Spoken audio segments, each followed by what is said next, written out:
Bonjour à tous et bienvenue sur la chaîne. Ceci est un tirage général, donc s'il ne résonne pas avec votre situation, je vous conseille de regarder le tirage de votre signe ascendant et celui de votre signe lunaire afin d'avoir plus d'informations. Donc on va commencer tout de suite avec la première carte que j'ai tirée pour vous. Et il s'agit de la carte du pape qui nous parle d'évolution, qui nous parle de progression, qui nous parle d'ascension vis-à-vis d'une situation. Il y a l'idée avec cette carte qu'on passe à un stade supérieur. Cette carte nous parle aussi d'apprentissage, d'enseignement, d'acquérir de nouvelles connaissances ou de nouvelles compétences. Donc ça peut représenter par exemple une formation ou le fait d'apprendre de nouvelles choses, voire même d'apprendre des nouvelles. La carte du pape, ça peut aussi nous parler de la fiabilité d'une personne. Donc souvent, c'est une personne très fiable sur laquelle vous allez pouvoir compter. Une personne qui va pouvoir vous aider, qui va vous apporter son expertise, qui va vous apporter vraiment ses qualifications. Donc ça peut être par exemple une personne dont le métier vraiment est de vous apporter une forme d'aide. Par exemple, un médecin, un coach, un notaire, un avocat ou des professions un petit peu dans ce genre-là. Le pape, ça peut nous parler aussi d'engagement, donc il y a l'idée qu'on signe un contrat ce mois-ci, ou du moins qu'on s'engage dans une direction précise vis-à-vis d'un domaine de sa vie. Ça nous parle également d'assurance, donc c'est vrai que le pape va évoquer l'assurance, la confiance en soi, avec l'idée que ceux qui en manquent vont devoir en gagner un petit peu davantage. Dans ces mauvais côtés, dans la carte du pape, il y a quand même des aspects un petit peu moins positifs. Ça peut nous parler d'une personne, on va dire, qui fait une forme un peu de pression sur vous, une personne un peu pas qui vous écrase, mais presque. En fait, il y a l'idée un petit peu d'une forme de poids. Il y a une personne peut-être qui tente un petit peu de prendre le contrôle, qui tente de prendre le dessus sur vous. Ou alors ça peut représenter une situation qui prend un peu le dessus, qui fait comme une forme de poids sur vos épaules, une situation un petit peu pesante.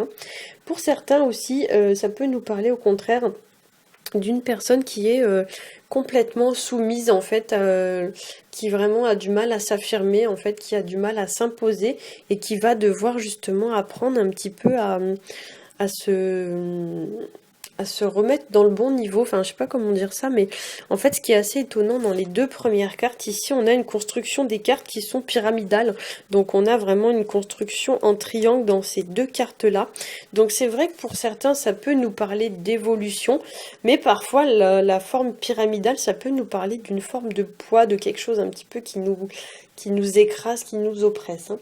Pour certains aussi, donc il y a l'idée un petit peu de rééquilibrer des situations dans lesquelles on se sent un petit peu écrasé, un petit peu dominé. Il peut y avoir aussi avec la carte du pape une notion un petit peu d'être sous emprise. Il y a l'idée un petit peu qu'on est sous l'emprise d'une personne ou sous l'emprise d'une situation, comme si cette personne ou cette situation dirigeait presque votre vie à votre place en fait. Et en fait l'idée c'est que vous devez un petit peu reprendre le contrôle, parce que c'est vous qui avez les rênes en main, c'est vous l'acteur de votre vie. Ne laissez pas les autres justement mener un petit peu votre vie à votre place. C'est vrai que dans ces mauvais aspects, le pape, on l'assimile un petit peu à un gourou. Donc c'est quelqu'un un petit peu qui pourrait vous vampiriser ou vous dicter un petit peu votre conduite. Donc effectivement, il y a l'idée que pour certains, on manque un petit peu de libre arbitre, alors qu'on aurait besoin, voilà, de retrouver un petit peu, voilà, soi-même les rênes de sa vie, de reprendre un petit peu les choses sous contrôle et reprendre les choses en main. Alors on va passer à la seconde carte qui est la carte des amoureux, donc on appelle aussi la carte des amants dans ce jeu. C'est une carte qui va bien sûr évoquer le domaine sentimental, mais d'une façon plus globale. C'est une carte qui va nous parler de relations, peu importe le type de relation. Donc ça peut être votre relation avec votre famille, avec vos amis, avec votre patron, avec vos collègues de travail. C'est vraiment les relations familiales, enfin tout type de relation va être favorisé en général avec cette carte. Du moins, la situation que vous allez vivre ce mois-ci va tourner autour d'une ou plusieurs relations. Cette carte représente par exemple aussi une personne donc de votre entourage, ou alors une personne que vous connaissez, et donc placée à côté de la carte du pape. Soit il y a une situation avec une personne qui prend de l'importance, qui se développe de façon positive, qui tend à gagner un petit peu en importance, une situation qui prend une forme un peu de croissance. Soit au contraire, il y a une situation qui commence un petit peu à peser, qui commence un petit peu à devenir un petit peu lourde à porter, quoi. Pour certains, il se pourrait aussi qu'il y ait des choix à faire. Donc la carte des amoureux, souvent c'est la carte des choix. Alors il est possible que certains d'entre vous aient des décisions à prendre ce mois-ci, mais que certains hésitent en fait. Il y a l'idée qu'on ne sait pas trop dans quelle direction on veut aller, on tergiverse, et du coup on a du mal un petit peu à passer à l'action, hein. Cette carte peut aussi nous parler de tentation, voire même de passion, de pulsion amoureuse. C'est une carte qui peut représenter aussi l'idée un petit peu de s'enflammer, donc c'est un peu tout feu tout flamme, hein, la passion foudroyante. Voilà, donc il pourrait y avoir tout à fait des coups de foudre ce mois-ci pour certains d'entre vous, hein. Cette carte des amoureux peut aussi nous parler du fait qu'il y a un ange comme ça qui est placé au-dessus de la carte, que votre situation elle est liée à une personne du passé, donc ça peut être une personne que vous avez déjà connue dans le passé, voire même une situation avec une personne avec laquelle il y a eu une forme de lien dans le passé, votre ex ou quelqu'un comme ça. Il y a une forme un petit peu voilà de lien qui va peut-être revenir sur le devant de la scène. Donc par exemple, peut-être que vous avez rompu avec une personne et puis cette personne va revenir dans votre vie ou quelque chose comme ça, hein. Mais effectivement, oui, pour certains, il y a des situations qui sont en lien avec le passé, hein. Comme si votre passé un petit peu vous affectait toujours aujourd'hui, hein. Alors, on va passer à la dernière carte qui est la carte du monde. Alors, c'est une carte qui va favoriser tout ce qui va être les déplacements, les voyages et plus particulièrement les voyages à l'étranger. Ça peut nous parler aussi des gens qui nous entourent, de la société dans laquelle on vit, hein, donc le monde en général. Et ça peut nous parler aussi d'une personne qui a un rapport avec l'étranger, donc par exemple une personne qui n'a pas la même nationalité que vous, voilà, une personne qui est née peut-être dans un pays étranger ou qui a un accent étranger ou quelque chose un peu comme ça, hein.